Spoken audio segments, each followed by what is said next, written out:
Welcome to Spiritual Psychology. My name's Renee Lavallee McKenna, and I bring my 30-plus years as a recovering addict and ex-crazy person turned therapist and shamanic healer to bring you snackable teachings on spirituality, psychology, and all things personal growth. And today I want to talk about the dark side of people-pleasing. There's a difference between pleasing people and people-pleasing. From a healthy perspective, our willingness and ability to be aware of other people's feelings, desires, needs, and goals can be an important part of any relationship. Whether it's your friends, your lover, your coworkers, or your family, making other people happy and comfortable can be a pleasant, joy-creating experience. Speaking and acting in ways that make other people feel good can be a way that we exchange love and spread goodwill. We might please people or create pleasure for them through compliments or kind words, through giving gifts, large or small. Bringing someone a cup of coffee in bed could be a gift. Acts of service, where we might go out of our way to do something for someone we care about. Our willingness to extend ourself, our time, our energy, our resources for another person can be a pleasing experience for everyone involved. If it's done unconditionally and from a place of honesty and integrity. We can please people sexually by being attuned to their particular erotic preferences. We can please people physically by creating or providing delicious, nutritious food for them, or by learning and kind of meeting people's particular sensory preferences for beauty, for how things smell, and how we might interact or care for their body through hugging or massage or warm and kind touch. I love to have positive interactions with people and to make them feel good, even strangers. If I see someone who looks particularly great in what they're wearing in the coffee shop, I try to tell them, "You're rocking that dress today. Your hair looks amazing." Or, "You have a fabulous voice."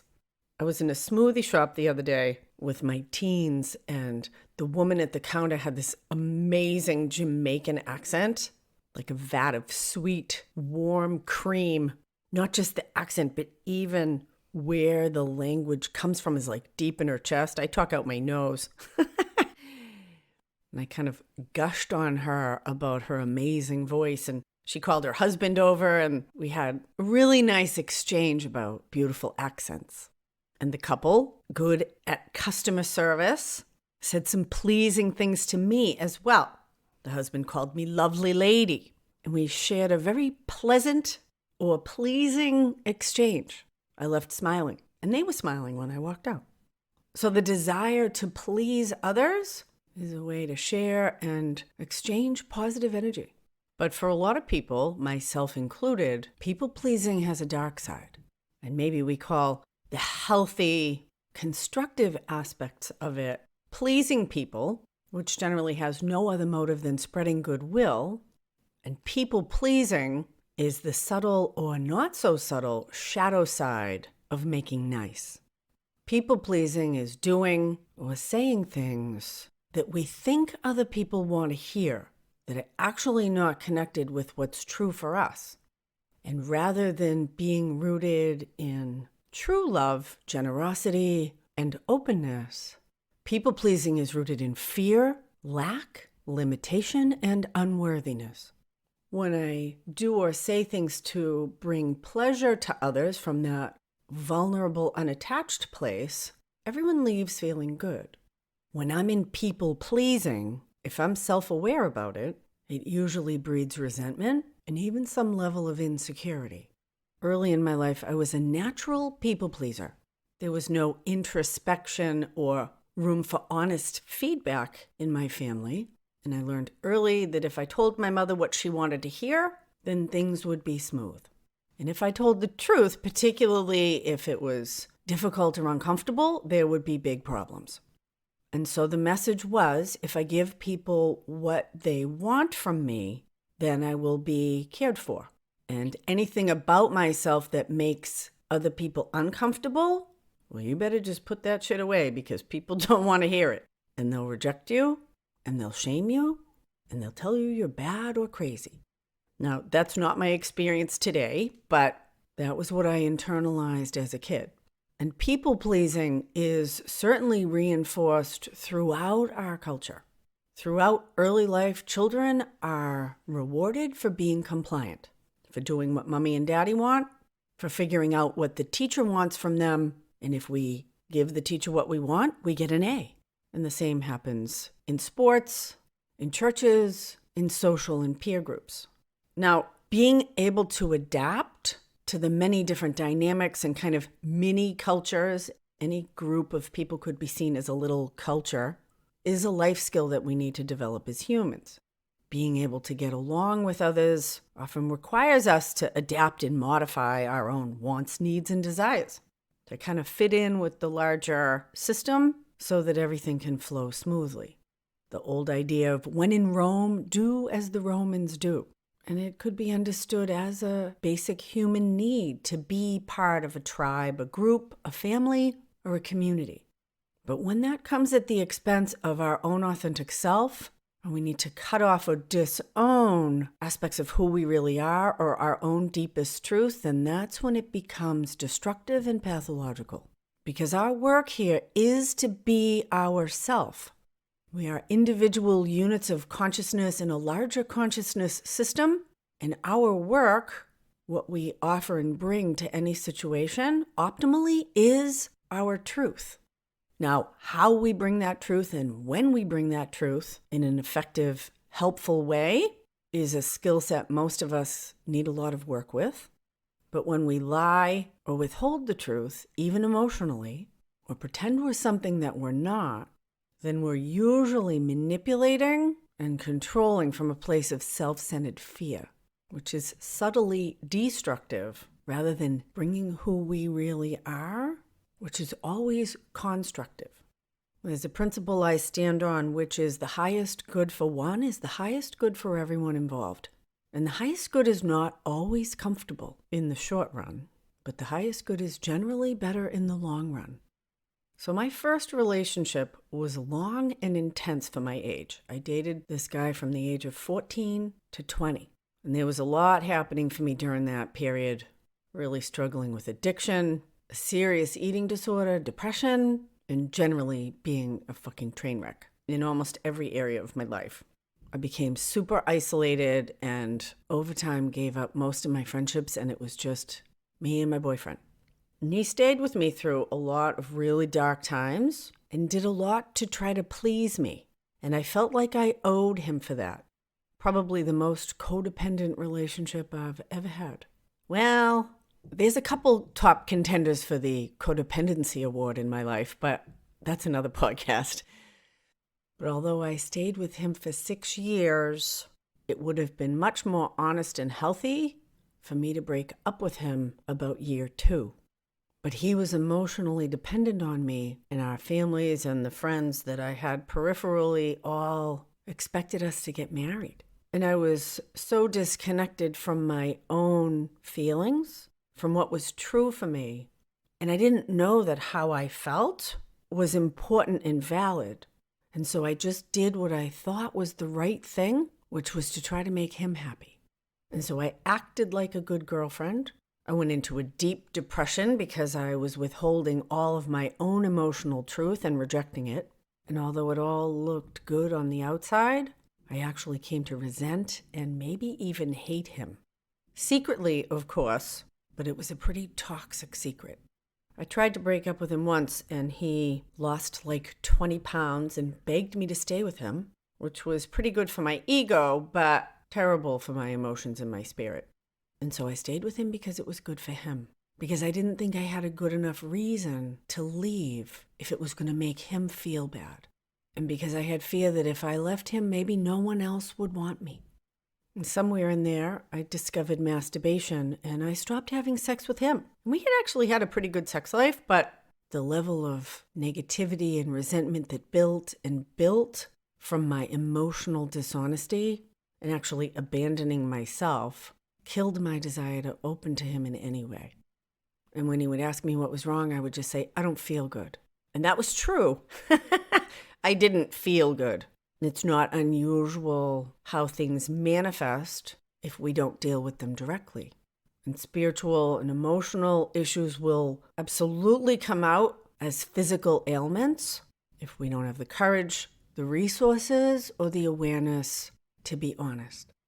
Recently, I've been working with a young man whose parents are divorced, and he goes 1 week at his mother's house, 1 week at his father's house. And that has worked pretty well for him.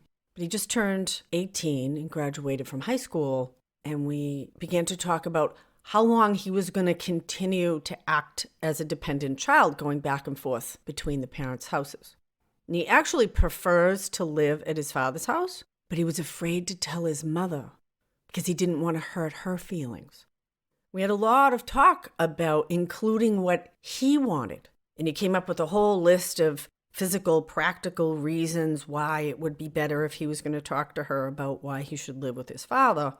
More opportunities to be closer to work. Dad's a better cook. He gets to spend more time with the pets that he likes. But I told him his feelings were reason enough that he could just say, this doesn't work for me anymore. Or I would prefer to change the setup in a way that works more for me. That was a revelation for him because up until this point in his life, his own wants and preferences, how he felt about stuff, has not been included in the conversation. And his parents are good people, but he's become so adept at being compliant, he really hasn't developed his own awareness of what he wants. And he said to me, wow, so if I want to be happy in life and the choices that I make create my reality, if I make those choices based on what other people want, it might make other people happy. But if I want to be happy, I actually have to know how I feel so I can make choices based on myself. Otherwise, I'm never going to be happy. I'll just make other people happy. And that's the essence of people-pleasing, that it separates us from our own authentic self.